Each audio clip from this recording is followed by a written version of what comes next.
नमस्कार दोस्तों, वेलकम। स्वागत है एक बार फिर से आप सभी का आर एस जंक्शन पर डेली करंट अफेयर्स राजस्थान में दिनांक 17 और 18 फरवरी 2021 के करंट अफेयर्स पर आज मैं चर्चा करूंगा। तो चलिए शुरुआत करते हैं आज की कक्षा की।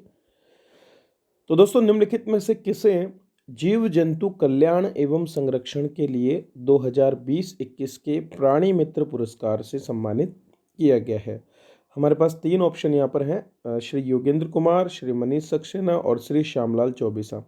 और आंसर होगा हमारा उपरोक्त सभी, क्योंकि इन तीनों को ही जो है वर्ष 2020-21 के प्राणी मित्र पुरस्कार से सम्मानित किया गया है।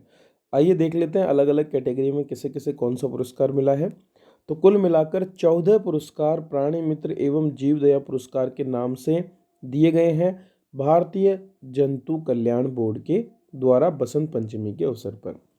इनमें प्राणी मित्र पुरस्कार दिल्ली के योगेंद्र कुमार, जयपुर के मनीष सक्सेना और श्यामलाल चौबीसा उदयपुर के जो हैं उनको दिया गया। प्राणी मित्र पुरस्कार शौर्य कैटेगरी में अनिल गणदास गुरुग्राम, कल्पना वासुदेवन कोयम्बटूर तमिलनाडु को ये पुरस्कार दिया गया। इसके अलावा प्राणी मित्र पुरस्कार ताउम्र सेवा मेजर जनरल डॉक्टर RSM खरब गुरुग्राम, डॉक्टर S चिन्नी कृष्णा चेन्नई और डॉक्टर SR सुंदरम चेन्नई को दिया गया है। अगर जीव जंतु कल्याण संगठन की कैटेगरी की बात करें तो यहाँ पर ये पुरस्कार वर्ल्ड संकीर्तन टूर ट्रस्ट होडल, श्री करुणा फाउंडेशन ट्रस्ट राजकोट और पीपल फॉर एनिमल्स जो संगठन है अहमदाबाद को ये दिया गया है। कॉरपोरेट क्षेत्र में ये पुरस्कार टाटा ट्रस्ट फाउंडेशन मुंबई को दिया गया, जबकि जीव दया पुरस्कार जो है वो ध्यान फाउंडेशन नई दिल्ली और animal and charitable trust Udaipur को दिया गया है। तो ये विशेष पुरस्कार वितरित किए गए बसंत पंचमी के अवसर पर जीवों के संरक्षण के लिए कार्य करने वाले लोगों को। इटली में हाल ही में नए प्रधानमंत्री बने मारियो द्रागी हैं और आपको बताना है कि उन्हें किस एक नाम से जाना जाता है। तो दोस्तों, ये सुपर मारियो के नाम से जाने जाते हैं। ये पूर्व यूरोपीय सेंट्रल बैंक के प्रमुख रह चुके हैं और अब इटली के नए प्रधानमंत्री बने हैं। 73 वर्षीय द्रागी सुपर मारियो के रूप में जाने जाते हैं। वर्तमान में इटली अभी भी कोविड-19 महामारी से लड़ रहा है और पिछले कई दशकों से अब तक के सबसे खराब आर्थिक संकट जो है उसका भी सामना कर रहा है। ऐसे में चूंकि मारियो द्रागी यूरोपीय सेंट्रल बैंक के प्रमुख रहे हैं, तो यहाँ पर यह माना जा रहा है कि अब वे इटली को वापस से इस आर्थिक संकट से बाहर ला पाएंगे, क्योंकि वे एक अनुभवी अर्थशास्त्री हैं और बैंक ऑफ इटली के गवर्नर भी रह चुके हैं।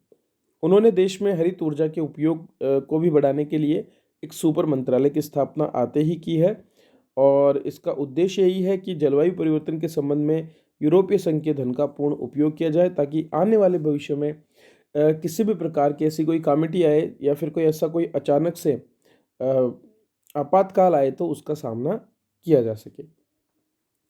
आगे बढ़ने से पहले बताना चाहूँगा दोस्तों, आरपीएससी सब इंस्पेक्टर 2021 परीक्षा के लिए हिंदी का कंप्लीट कोर्स हमारी एप्लीकेशन पर अवेलेबल है। तो आज ही आप इसे ज्वाइन कर सकते हैं और अपनी तैयारी को और अधिक मजबूती प्रदान कर सकते हैं। अलग अलग तरीके से हम यहाँ पर आपके मदद कर रहे हैं, जिसमें video classes, A4 notes, MCQ quiz और टेस्ट, 2 साल की वैलिडिटी आदि सम्मिलित है। 999 रुपये का ये कोर्स आपको एक कंप्लीट पैकेज के रूप में मिल रहा है, जिसमें आप हिंदी में आराम से 180 एंड प्लस का स्कोर कर सकते हैं, ताकि आप अपना सिलेक्शन भी सुनिश्चित कर पाएँ। चलिए अगला प्रश्न देखते हैं।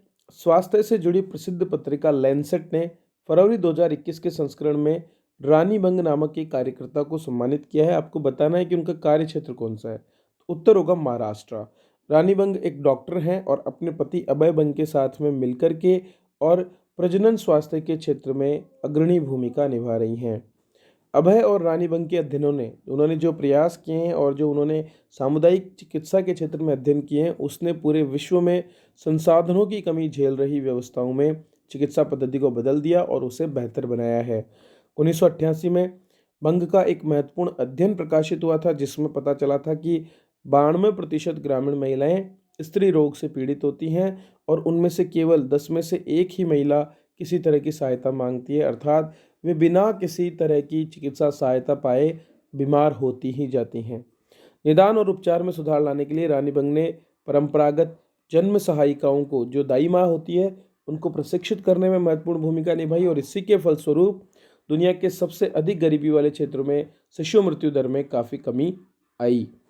डॉक्टर अभय और डॉक्टर रानीबंग महाराष्ट्र के गढ़चिरौली जिले के जाने माने सामाजिक कार्यकर्ता हैं। उन्होंने दिसंबर 1985 में सर्च नामक एक संस्थान की स्थापना की और इसके माध्यम से आदिवासी और ग्रामीण क्षेत्र की सामुदायिक समस्याओं पर काम करना शुरू किया।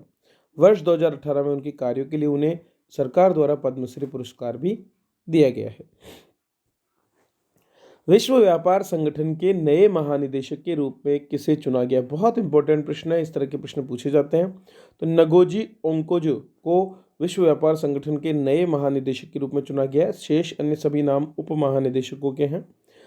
तो आईवीएला को विश्व व्यापार संगठन का नया महानिदेशक चुना गया। वे नाइजीरिया की मूल निवासी है, लेकिन वर्तमान में अमेरिका की नागरिक है।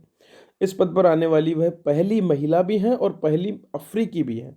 मतलब अफ्रीका से पहला व्यक्तित्व और दूसरी बात महिला के रूप में भी वे पहली हैं। तो ऐसे में प्रश्न इंपॉर्टेंट हो जाता है।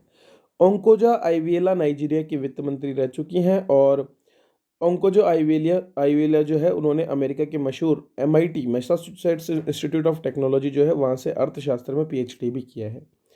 वर्तमान में चूंकि पूरे विश्व भर में व्यापार के हालात जो है बिगड़ चुके हैं, तो ऐसी स्थिति में उसे उनके सामने चुनौतियां हैं कि कैसे वे अमेरिका और चीन के बीच जो व्यापारिक टकराव है उसको रोक करके, गतिरोध को रोक करके एक सही रास्ता निकालें और व्यापार को वापस पटरी पर लाएं। WTO के वर्तमान 4 उप महानिदेशक हैं। नाइजीरिया के योनो फेडरिकागा, जर्मनी के कार्ल ब्रूनर, संयुक्त राज्य अमेरिका के एलन वुल्फ और चीन के यी जियाओजुन। हाल ही में जारी भारतीय सांकेतिक भाषा के तीसरे शब्दकोश संस्करण में कुल कितने शब्द सम्मिलित हैं? दोस्तों, सांकेतिक भाषा हमारे जो विभिन्न प्रकार के मूक बधिर बालक होते हैं उनके लिए आवश्यक होती है। तो इस भाषा के अंतर्गत विभिन्न चिन्हों के माध्यम से शब्दों को दर्शाने का प्रयास किया जाता है, संकेतों के माध्यम से। भारतीय सांकेतिक भाषा का शब्दकोश इसीलिए जारी किया जा रहा है ताकि मानकीकरण किया जा सके एक सामान्य तरीके से, हर एक अक्षर को या हर एक साइन को जो है विशेष दर्जा दिया जा सके। इसी के लिए ये शब्दकोश निर्मित किया जा रहा है और अब इसमें कुल 10,000 शब्द हो चुके हैं। तो सबसे पहले 2018 में पहला संस्करण लॉन्च हुआ था जिसमें केवल 3,000 शब्द थे और 4 साल के लिए ये योजना बनाई गई है जिससे कि सभी प्रकार के सांकेतिक चिन्ह जो हैं, जो संकेत हैं, उन सभी को मानकीकरण किया जा सके, इनको एक लिपिबद्ध किया जा सके। तो केंद्रीय सामाजिक न्याय मंत्री ने भारतीय सांकेतिक भाषा के शब्दकोश का तीसरा संस्करण यहाँ पर लॉन्च किया है। शब्दकोश को भारतीय सांकेतिक भाषा अनुसंधान एवं प्रशिक्षण केंद्र द्वारा तैयार किया है।